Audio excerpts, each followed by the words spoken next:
We got some news to get to. We have reporters all over the place. So let's kick it off right here with the slate of games that we get to dive into this weekend. Here are the biggest ones here. We have Titans at Colts, first place in the AFC South on the line there. Saints at Broncos, Taysom Hill making his second start at quarterback. A monster matchup in Tampa with Mahomes and Brady. Bears and Packers on Sunday night. And now on Tuesday at 8 p.m. Eastern, Ravens at Steelers. The game has been moved twice due to COVID concerns with the Ravens. So as things stand right now, among those who won't play, Lamar Jackson. Last year's MVP is one of several Ravens who have tested positive. So that means Robert Griffin III will make his first start since Week 17 of last year when he faced the Steelers, and he won that game. So, covering this game for us, it's been a busy week for everybody tracking the story. But Aditi Kinkhabwala, she's been all over it. She joins us live right now. First of all, how are you powering your phone through all of this with all of these updates? And also, what more can you tell us right now about those updates? Well, Colleen, it's kind of absurd because I keep doing these live shots and then looking at my phone because somebody is texting me in the middle of what I'm saying. It feels like every time I start a sentence, the news changes before I finish it. So you are correct. As of now, the hope is that the Steelers and Ravens do indeed kick off on Tuesday night. The Steelers, they're taking the day off. Mike Tomlin gave them Thursday off. He then sent them home yesterday because he said, what's the point in staying in limbo? And then once the decision was indeed made yesterday to kick off on Tuesday, he gave them today off as well. They will come back to work tomorrow. They will have a walkthrough on Monday, and they will hopefully, they hope, play this game on Tuesday. The Ravens, they are still completely, totally up in the air. As you said, they have had negative COVID tests every single day since Monday. So we're still waiting to see what the test results are today, what they are tomorrow. They still haven't decided if they are getting on a plane on Monday or on Tuesday morning. And as you also certainly recall, John Harbaugh last week made the decision to close the facility until Monday out of safety for his players. As you mentioned this, right now, between these two teams, there are 16 players on the reserve COVID list. 12 with the Ravens, 4 with the Steelers. And so, again, this is still sort of up in the air. The Steelers players started the week being extremely frustrated, Colleen, because as you know, this has happened to them already multiple times this season. Week 4, the Titans, they were supposed to play them Thursday before the game. They find out that that game is postponed. This will be the third time that they now are facing a team coming off of a bye. They're definitely feeling a little bit put out about this, but one could make the argument that it's fair. They've sort of felt the repercussions of this season a little bit more than anyone else. They've been hit with so much COVID shrapnel throughout this entire season, and I feel like everybody really has. And we knew coming into this year that it was going to be a wild one, but this week, especially with Thanksgiving added in and all of the different changes in the schedule and all of these positive tests, I mean, stay by your phone. I'm sure there's going to be more news coming in this morning, so we'll talk to you again in a little bit, Aditi. Guys, let me bring you back in here because obviously this has been a crazy week for both teams, the Ravens. So many positive tests here, the lack of practices. Mike Robb, how does this really affect players and coaches trying to prepare for this game?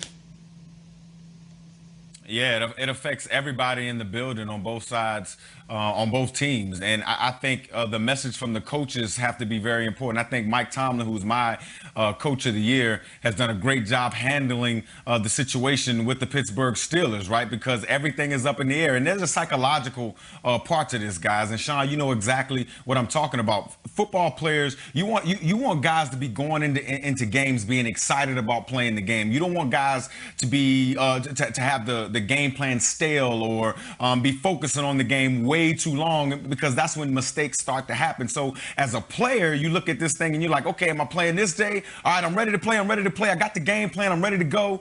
And then you get the news that you have to wait. There's a little bit of there's some exhaustion there. There's a little bit of, you're upset. I think that it's on the coaches and it's on the leadership in these organizations to make sure that their teams are ready to get the right message across. Because again, psychologically, players are always ready to play. You want guys to be playing when they're going this way, not plateauing. Yeah, Mike Rob, that's such a huge part to this, the psychology in it, the mental aspect of it. And I think a lot of that reason is why Mike Tomlin has sent his team home 2 days in a row. He doesn't want them mentally drained by coming in and wondering about it in practice. But, the physical aspect of it's got to be tough.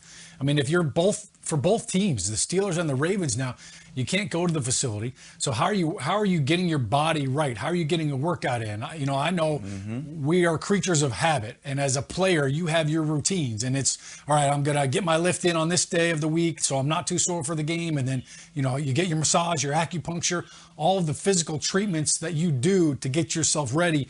Colleen, you talked about shrapnel, COVID shrapnel. Absolutely, this season, to use a military term, it's foobarbed. And, Aditi did a great job talking about the Steelers and their emotional roller coaster. I'm glad to hear that somebody on this network can multitask with a positive attitude. Mike G, I don't know what you had to say about that. Multitasking right now. I'm getting, texts and updates about this situation in Baltimore here. Now, they had the one practice squad player last night. That would be tackle Will Holden, not guard Will Holden. Tom Pelissero tweeted guard Will Holden because that's what he was listed at on the Ravens website, right?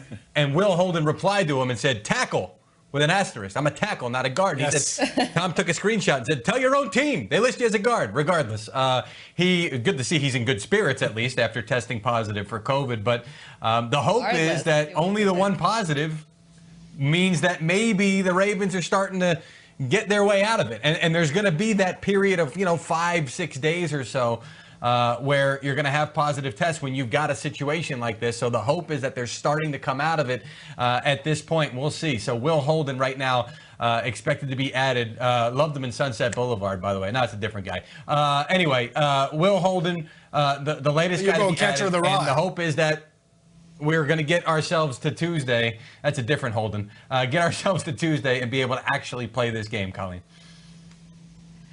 We heard Aditi talk just a few minutes ago about how the Steelers in the beginning of the week, there was frustration because this is the second game now that has been postponed for them. But we saw Calais Campbell tweet this out just about the actual virus and getting it and how it is brutal. And they just want to get everything under control. And now it seems like, and there it is right there. He was responding to Tom Pelissero. We just want to contain the outbreak. Speaking from experience, you don't want to catch this. It's brutal. I pray no one else has to go through this. This is bigger than football. And, hopefully at this point, we're going to see fewer and fewer positive tests as they get everything sort of under control there.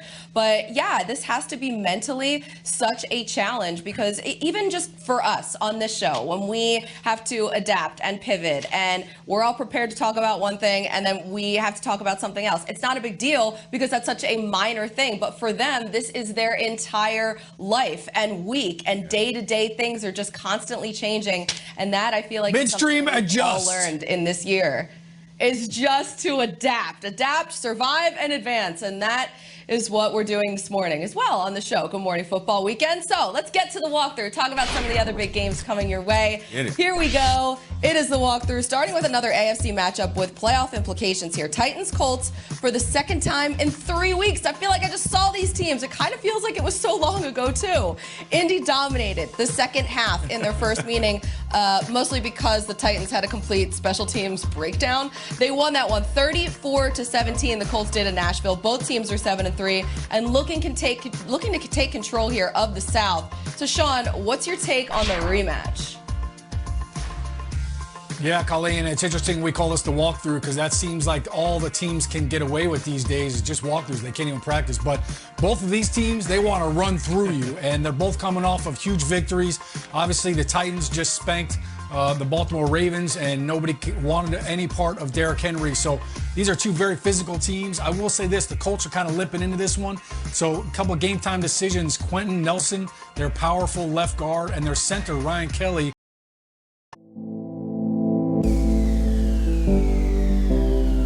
Thank you.